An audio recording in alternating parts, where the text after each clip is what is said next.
computer. Okay. Wonderful. So, attention is the topic of today, and I had some thoughts about a very high level view in the dark ages of history just this afternoon.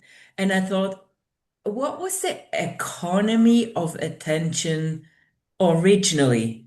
So, attention was getting to the powerful, and the powerful they draw attention with, I would say, gold and such stuff and beautiful buildings. Religion built the highest building and also kind of fixated people in a place where they wanted them to be and promised them whatever happens after life because nobody can control that. And and then for the like the people, there was a circus, there was the freak show, there was the um it's called Bread and Games. I don't know whether where it's a old good to deal Bread, with. It's sorry? bread, bread and circuses. From Rome. Okay. That Yeah, was we the call it Brot und Spiele. So I didn't know the yeah. translation. Thank you so much. But yeah, that was the thing that I think was happening for a long time. And then we need to maybe have a short thought about who were the people who were taking the attention of others in this with these things and what did they actually want to achieve with attention? So that was just a question, a beforehand question. So now we are more in the recent times, and I wanted to start with a breakout room and ask you the question, what happened to attention in the last 2 centuries? Now I have to try to make breakout rooms because, okay, enjoy. What happened to attention in the last 2 centuries? Lovely to see you. And So the topic is attention. What happened to attention in the last 2 centuries? right, I was hoping, I'm glad it's not attention deficit Maybe because that's me. maybe it's related, but we don't know. And I will send you into a room. Not to be part of the attention economy. At the same time, it just catches you in some other way. Instead, I spend 3 hours on a course that, although interesting, isn't really moving forward my my life. So there's just so many things that, and being non-linear thinkers, I think we have to struggle with it maybe even a bit more, where the specialist can close the walls and just go, you know what, this is my lane, I stick to it, and that's all I want to know, even though their attention is still dragged into things just on that item. For us, it's we're always there's something popping up going, oh, that's interesting. Oh, well, that how does that fit that? And how do you block it? It's just even if you stay away from the 30-second TikToks, you're caught by the 4-hour podcast. So I think there's something else in there as well, because if you think 200 years ago as the benchmark, the sources of information were print media and people. That was pretty much your only sources of information. Now we are bombarded constantly with things saying, as Craig said, pay attention here, pay attention here, pay attention here. But it's not just how many more sources, it's also how fast we're being expected to pay attention to something and switch attention from one to another, which in an analytical sense basically makes it difficult to impossible to think about what you're paying attention to before the next thing comes in and says, wait, don't do that, do this, do this, do Yeah, this, do this. I And get that, but I was intrigued when what Barbara, what you were saying about 200 years ago, church, for example, and attention. What was the purpose? Compliance. And again, yeah, maybe the state and the king pay attention to the king's proclamation held up. That's pre-city. It's pre-city, so it's all rural. But again, both the king and the church, compliance. Now, Yeah. so what you're saying though now with the attention media now, is it again, this is closer to my feeling. The attention now, it looks like social media and we can choose in the noise. But if you go up a level and you look at the system, you're still being encouraged to be compliant to the military industrial complex system. Yeah. So I still think it's compliance because we know Less, you can say anything you like so long as you don't touch the boundary. And then you can Yeah. be censored, exiled, shot, disappeared, whatever, whichever country. Yeah. Thanks. Yeah. I makes think that's sense. a good point. And just my PhD is in planning and policy. So a lot of my background deals with how did cities form and why. And a big part of that is originally settlements were founded in places that either had resources that people were looking for or had some kind of spiritual connection that people in that culture thought of. And so again, you come back to king or religion in those two things because the communities that we live in are founded by and for those two things. It used to be in many places that the tallest building in the community had to be either the church or the castle. And frequently they would be opposed to each other and just vying for who was supreme, just in terms of real estate and in terms of height of buildings. And there were plenty of laws on the books that said, no building may be taller than X except the cathedral or the castle. Yeah, you So know it's a physical representation of that compliance that's the planning. initiative. Oh, come on. Oh, we're being recorded. Whoops, forgot. Yeah, well, There you yes. go. Exactly, right? Yeah, I'm just having a look how far you are. Yeah, we're a long way away. No, well, I read a short poem, which of course I wrote with today in mind, and I think that it registered in many ways about because we're recognizing that all attention really means is being attentive to what's happening. But what is happening increasingly is our attention from what's important is being distracted by, in all sorts of ways. And so we're finding ourselves subject to all sorts of manipulation, propaganda, and all the rest of it, sensationalization, all those kinds of things. And I was describing how difficult I find that when I'm trying to get across what I consider to be a very simple understanding of natural inclusion. Which, again, most people will see me talking about natural inclusion and think that I'm trying to manipulate them too, because that's what they're used to. They're used to the idea that you're surrounded by people who are trying to convince you of this, that, or the other, or behave in a particular way.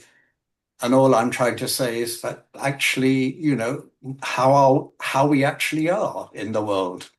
And then you can take it from there as to what that means from how you behave in the world. Actually, I wrote something down as a preparation. It's not really a question. It's attention only to self, only to other, or natural inclusion as attention to self and the other. So Yes. Yes, and essentially there are three words that sum it up. Nature includes you, or nature includes us. So it's not exactly a very difficult idea, but I encountered an enormous amount of resistance to it, and an enormous amount of bluster and what's the word? Confiscation. I can't find the word now. That's unusual for me. Confiscation. Drink some water, maybe. Obfuscation. It's a lovely word. Obfuscation. Yes. I'll let somebody else have a word now. Hey, Barbara. Hello. Well, Julia, I would also say that if they're rotating their CEOs through every year or so, it means that the role is rather irrelevant to actually what's going on in the company. Absolutely, that's what's happened. I keep meaning to, and I no doubt Barbara will tell me to as well. Now, write a book about that change in organisation. We're still being taught organisations as though they're hierarchical, as though they still exist in the same format they have done. The last 5 or 10 years, they are now totally different. When you've got CEOs that disappear just like that, they're not of any importance. Nobody has any decision-making capacity below the investment organization. They're extractive, and because there's no link to community anymore, anything like that, it's it's just not the working. question, Julia, that I think that's the big picture. The question is, what about the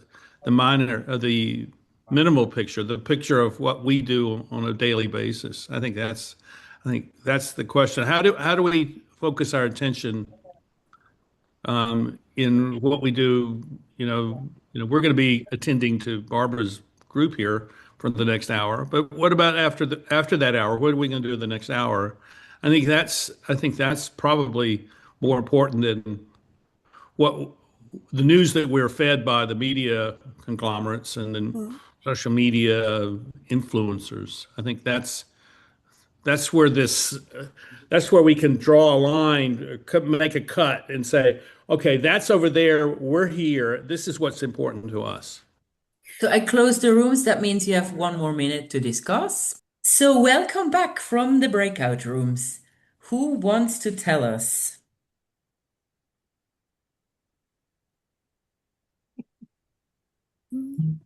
Well, I'll just say something. Thank you for making this our topic for today, because I think this is something that I've been working on very specifically for a long time, and this is kind of what we talked about. We're kind of we've been put in a situation where we're asked to be attentive to things that are not very beneficial to us. So the real question is, what is it that we want to be attending to? Where do we want to put our attention so that we're not simply reacting to something, but we're actually seeing something that we engage in and we have some kind of agency over? That's a very important point. Thank you so much. Who else wants to say something out of the breakout rooms? I'm going to pull on Ed's thread there for a second. Just say agency is a whole rabbit hole of its own. Exactly. Yeah. And we started, Barbara, by going back further to our ancestors who paid attention to the land and to their physical surroundings and talked about farming going away now. And it's all just industrial machines driven by AI. There's in the US very nasty, deliberate policies to attempt to force small farmers and other small businesses off the land. And it's just amazing how little attention city dwellers here give to the real physical land around them. It's very sad, and it's getting worse in that we're now into this horrible metaverse where we have no attention to things going on around us. Thank you so much, Barbara. That's such an important thing, and it makes me sad that this is happening. It made us very sad just to talk about it. Thank you. Alan? Perhaps I can say something. Yes. I read a short poem during our session, and I might as well read it now because it sort of seemed to resonate amongst those of us who were there. And it's actually about distracting attention. Yeah. Oh, What yeah. happens? What happens when what attracts attention distracts attention from what really matters to what's trivial, deceitful, or misconceived? That's when hope dies and the world cries, because ignorant dismissal isn't blissful. And I think that that sort of speaks a lot of you know, attention, or real attention, is being attentive to what's happening, to what's going on. And we now find ourselves in a world where our attention to what's important in life is actually being hugely distracted in a huge variety of ways, and essentially being manipulated. And that is quite stressful to us as human beings. And of course, Barbara talked about one particular aspect of that, which is our attention from what is important in our natural neighborhood is being distracted by all sorts of other concerns which actually aren't particularly relevant, and many of which are highly deceitful and not true. And I notice, for example, on LinkedIn, almost, so many posts are talking about AI, or they're talking about Trump, or one of these things, and all of which are actually, in a huge way, distractions from what's important. Thank you so much, Alan. And I'm so glad you're always writing a poem for me. It makes me happy. Julia, please. It was just on that point, at the end of our discussion, we were saying, what can we do? Because the pace of things, it's also distracting, it's all diverting, as Barbara was saying, losing land. That land is going to investment groups. They don't care what happens to the land, but they own it.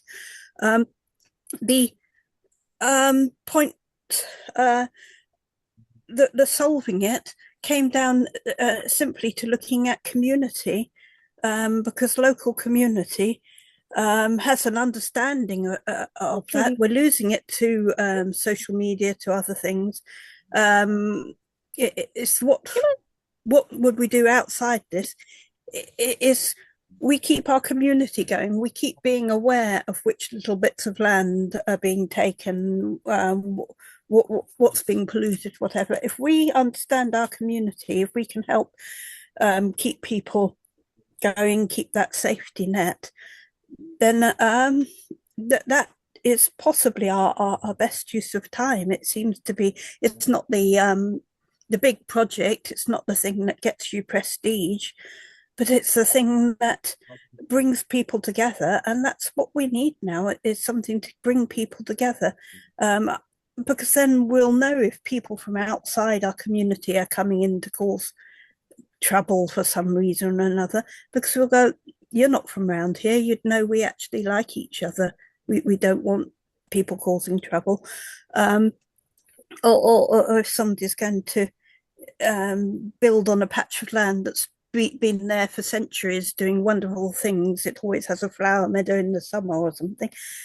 Local people know this and they will protect it if you give them that chance. So yeah, community it's a space to go to when businesses have totally lost, organizations have totally broken. We talked briefly about that, that even CEOs are no longer a requirement. They're there for a year, then they go, because they are no longer important. The whole organization's lost its importance. And so we have to look at all alternatives, and it has to be the community is the thing that you can personally influence. you have more control. I mean, you might not have any money, you might not have a lot of time, but you can observe. If nothing else, you can wave the odd flag in an have a look at this sort of way, not as in the protest sort of way. But I'll disappear now. Thank you, Julia. Yes, And this is such an important statement. And as you might know, that I've created now this intergenerational women's circle, Women Who Wonder, which is starting locally. And what I observed, it's just sitting in a park for 90 minutes and having a real open conversation. It's so healing, and it just you feel so good afterwards. And I think that's really what's missing. Barbara, and then we start with a general question. Um, I'm in an area where the local communities have high poverty rates, and we're losing things like medical care. We're losing jobs, and what has happened is these massive corporate entities that are invading start bribing local people. Oh, well, we'll give you $10,000 so that you can have a baseball team at the local school. Yeah, I mean, and people are so poor in that I had one farmer who they were trying to buy his land for an industrial thing, who said, they're up to $3 million now. I can't say no for my kids and my grandkids. And and trying to hold the ground for the community. It's become it is so sad that even local doesn't work anymore because they're invading. It's like the body snatchers. Thank you so much. The fact that you're aware of that, Barbara, means that you have attention to it. And if you have that attention to it, then you can change it. And it may only be you changing yourself, but to see it is to have attention. And yeah, I have members of my family who are have kind of embedded themselves into the economic world of basketball, and their son is thriving as a really, really good basketball player. And they spent their lives centered in this basketball business that envelops middle schoolers and high schoolers. But to see it is to see it and to understand it. And we're starting to try to show people locally. Did you know? And it's just overwhelming that people say, no, I didn't. They're doing what? They're trying to do this, or nobody says anything. The local newspapers are bribed literally by their advertisers not to cover it. The local radio stations bribed by their advertisers not to cover it. Yep. Yeah, very true. So thank you very much. Now the question is, how shall we as polymaths use our attention in a beneficial way? And I start with Ed. I think we use our attention to make distinctions about what is good and what is not good. And because the pressure to conform to some stated perspective, whatever that may be, is heavy. I mean, it's significant. In our breakout group, I put a little image. I put a little image in the chat of the difference between simulation and reality. And I think when we decide I want to be a real person, I'm going to test everything instead of simply go along to get along, then I think that's That's where our attention to what is really matters to us, what matters to us as individuals, and probably matters to many of the people we know because we have relationships with people that really matter, and we share things that matter to one another. I think that's sort of the beginning of how that we can make a turnaround there. Thank you so much, Jonathan.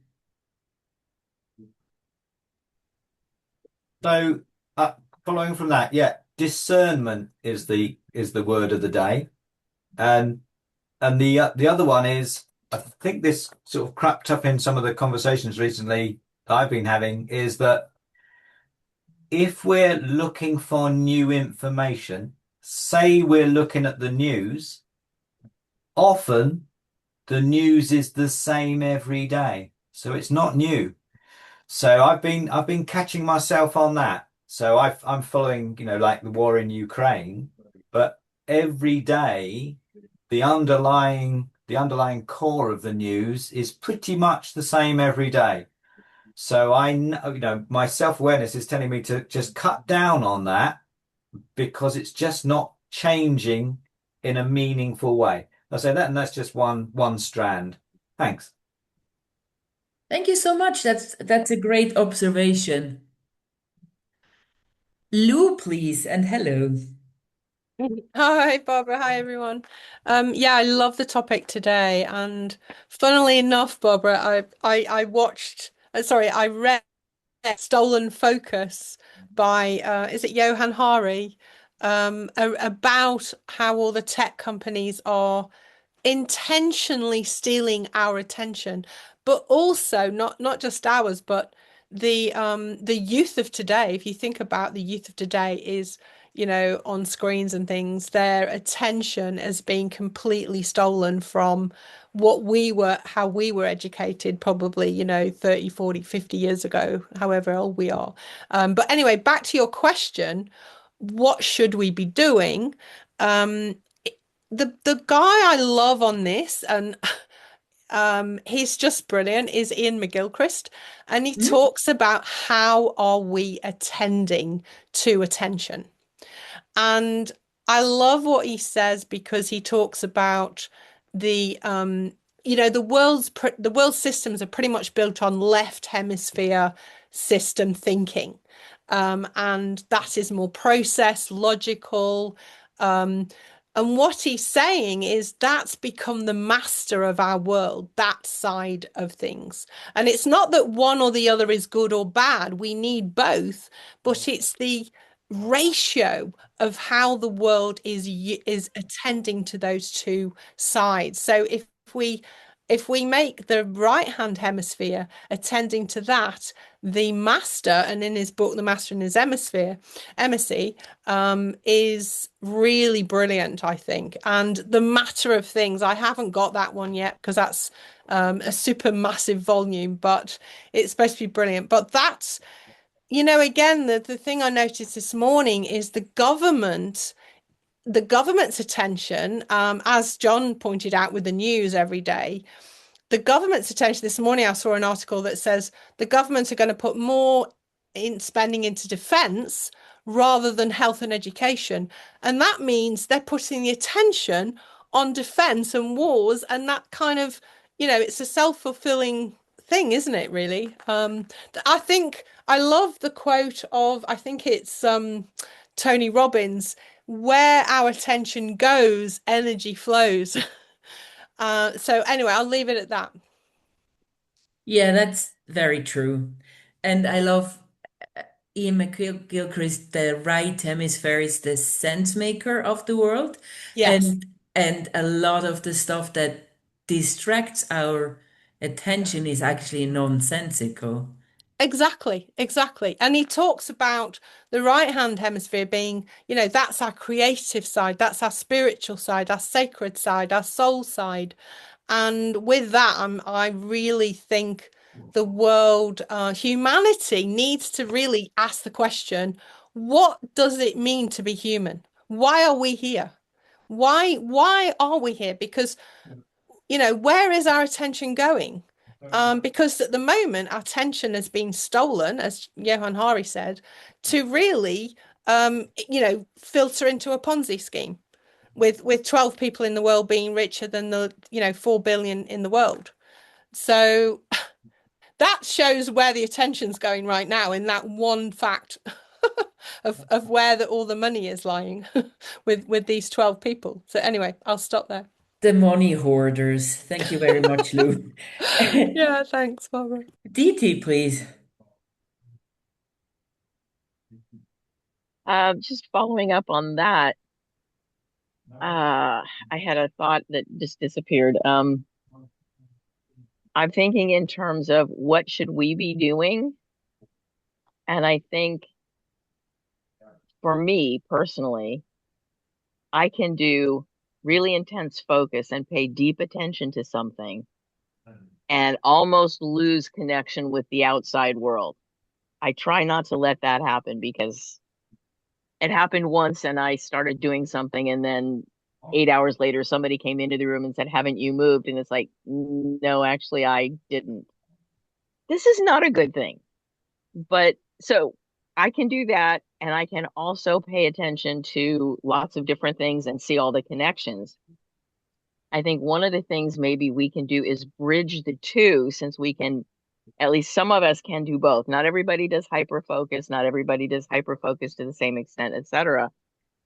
But if we can find a way to use our ability to do both focus and understanding and seeing how that focus works within the system, then we can help other people see, you're being distracted.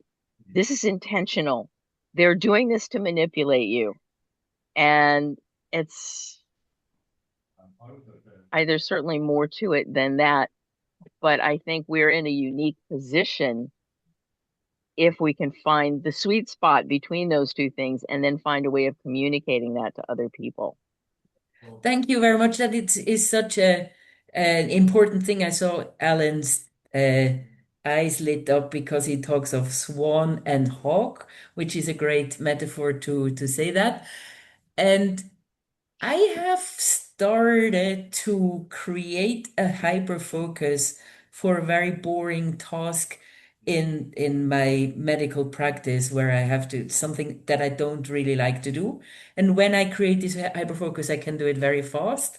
So I think it's a thing we can play with, knowing we have both modes available. And I think this is maybe all polymaths have both modes, I would say. Maybe it's even a human thing, I don't know. But that's a very important remark. Thank you. Alan, please. Yes, well, my eyes lit up, of course, because I talk a lot about focus and circumspection and the need to include each and the other. And which is, and in order to gain comprehensive perception. And what I'm looking for is comprehensive perception instead of partial perception. And a great deal of the difficulties that we encounter in the world are because of partial perceptions that claim to be comprehensive perceptions and aren't. Once again, I wrote a little poem a couple of days ago now, but it's actually, I'm quite taken by it, so I'm going to just read it to you. It's called "To Bewilder or to Be Wilder." That is the question. Whether to insist on being boxed in by a non-existent reference frame, defined by hard edges between what is and is not the case. Like a quantum cat bemused on a mat by needless tensions, complications, and paradoxes. Or to be aware of one's natural inclusion as an energetic configuration of space, becoming alive in the flow of the current, not a dead loss in league with the boss, whose intentions you know are not good, but overbearing to keep you confined to the straight and narrow. For to be wilder is not to be more confused, uncertain of how nature works in reality. It's actually to know the ultimate simplicity from which all material form arises and diversifies as an expression of receptive, responsive relationship in place-time. And that says quite a lot, that poem, but that's what I try to do as a polymath. Or whatever you might want to call me. I don't know really what I Doesn't am, matter. but that is what I try to do. And actually there is a simplicity which we can all of us recognize, and it's not difficult. But we have to let go of an awful lot of stuff that has let go an awful lot of what is in effect propaganda in order to arrive at that basic and very simple understanding. Thank you so much. Are you willing to share that poem? Because I really, really resonated with that. You can find it via LinkedIn, or it's on Substack. I actually posted it on Substack this morning. Okay. So if you look up me on Substack, I've only just started using Substack. Barbara, please. One thing that I am noticing is that I need to share observations with other people. Just the simple, gee, have you noticed this happening?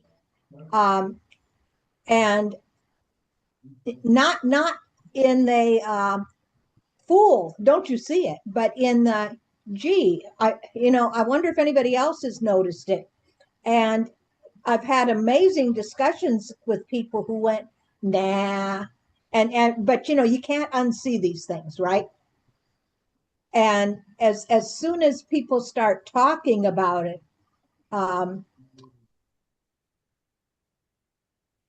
people begin to notice more and more of some of these destructive things that are going on.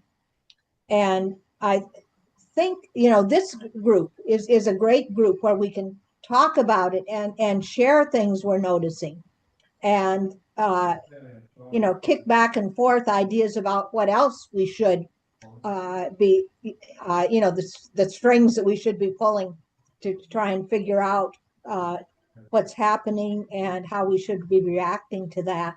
So it feels as if it's easy to get into sort of to pull in and to not reach out, because as things get worse and worse and people become less and less attached to reality and more tied into whatever their AI stuff tells them, their social media tells them, it gets much harder to connect. But I think we need to be reaching out. It's easier on a small group or an individual level, I think, than to try and post something in social media if you're not an influencer. And so I'm starting to do that more and more. And I've been surprised at the number of people who go, gosh, I thought I was the only one that was starting to feel that creepy stuff on my neck about this, right? And people feel it without being able to know it.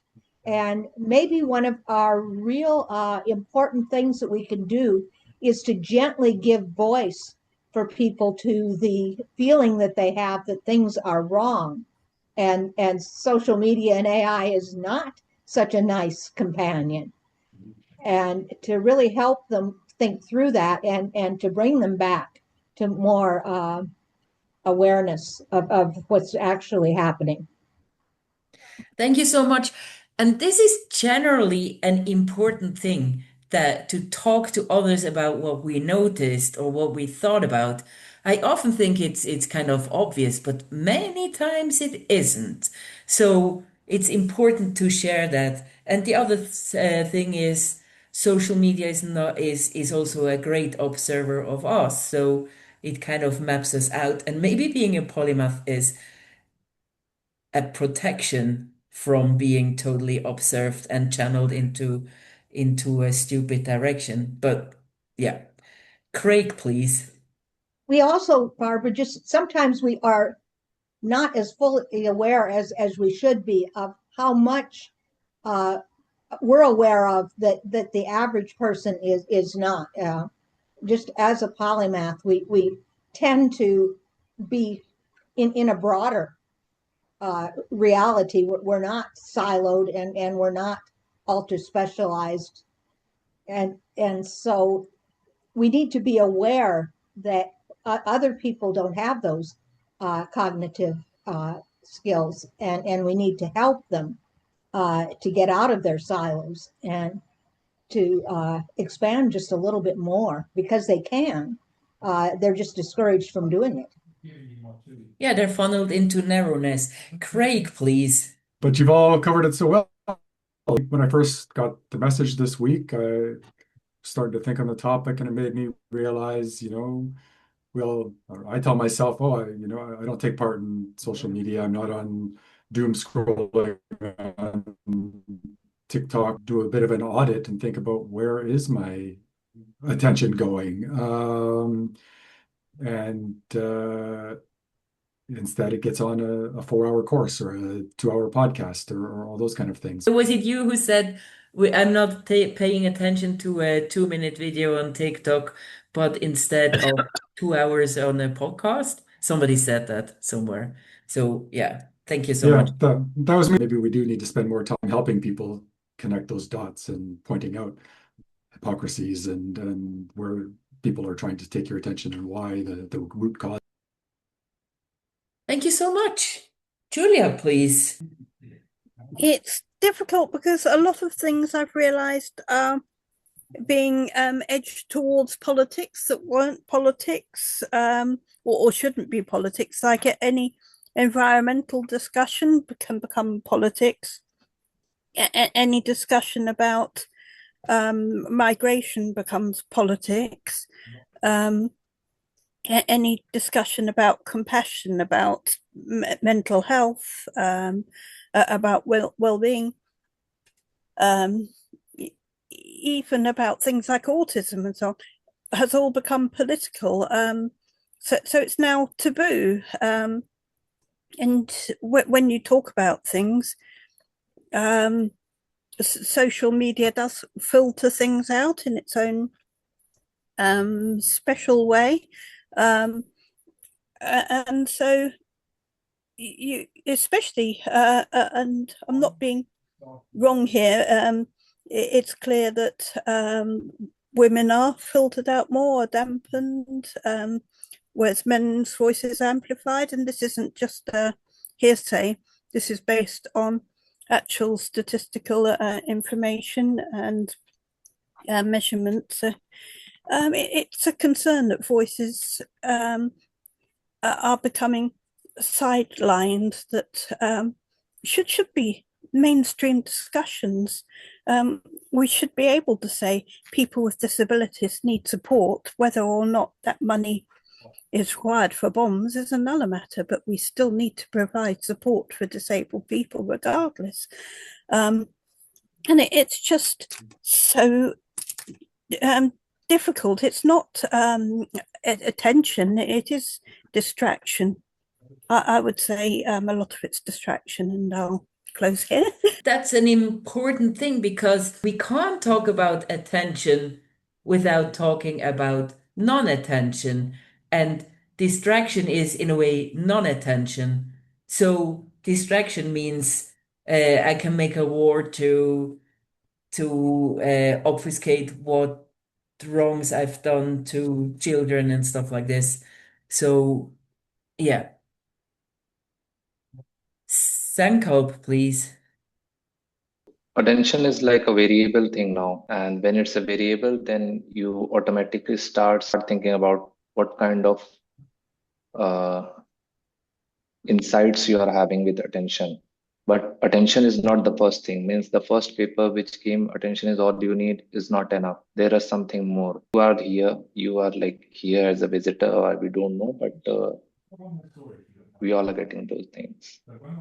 Thank you so much. Angela, please. Amazing discussion. What popped in my head was, and it was kind of resonating with like what Craig said about that. The challenge I have is I get interested in a lot of things. And I'm like, starting one thing, and I'm like, oh, this is very interesting. And then I'll go down this rabbit hole and like lose track of things. And I don't know, maybe at some point, like, I want to learn things and I want to know how things work, but at some point, like, there's this abstraction that that's not possible. And so I struggle with the scaffold of attention that if I have an external structure, like, if I'm, at a job and it's, doing something rote and routine, I don't have to think about my attention because I know what I'm doing, but I'm struggling with the control of my attention. Um, and I don't know, like it is hard when you have a non-interesting, intellectually interesting task that you have to do. Like I've been doing like Karush Dini, he's like a psychiatrist, and he said, oh, like you brush the task so you don't, you just kind of maybe open it up and that's fine. And I've been trying to do that, but I think that is the challenge I have. It's like, how do you and I'm very curious how other people manage this when you have multiple interests and you go down the rabbit holes of scaffolding, but maybe it's just that's not really what's important. Maybe knowing, maybe there's this just do nothing and just sit, maybe that's what matters. Yeah, that's the thing I struggle with. And then the social norms of having to be on social media platforms. I'm generally pretty good about it, but it feels like now it's a social network of attention that's also challenging. Thank you so much. So for me personally, the daily meditation practice helps me to focus better, to kind of clear my brain space and then put my attention where I want it. So if you're asking for something to do, and the way I meditate is a combination with meditation, mindfulness, um, and a mantra meditation, so that I have some attention anywhere and not that I try to not think. Thank you so much, Angela.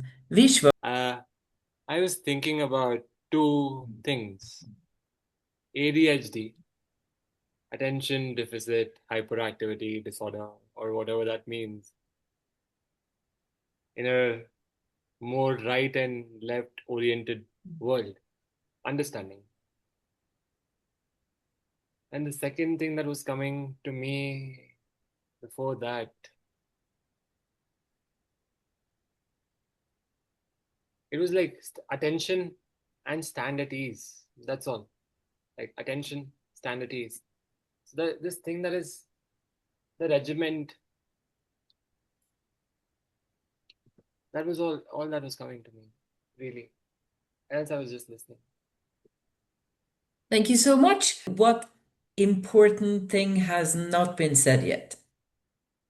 I think it's a practice. It's a discipline that we learn. It's not just a kind of word or an atmosphere that we kind of enter into. We can teach ourselves to be more attentive. Uh, I I I describe it in terms of listening and watching and reflecting. And that if you take the time to listen or watch what's going on, to see, to hear, and then reflect on what, then you're being attentive to things. Thank you so much. And then I would maybe close by what is also very important for that is the environment we're in. Like when we're outside, when we're in a quiet environment, paying attention is much easier. And I think we have to intentionally go to places where it is better for us to be aware of our attention and where it goes. Thank you so much for joining, and I'm happy to see you again in 2 weeks. Ciao. Bye.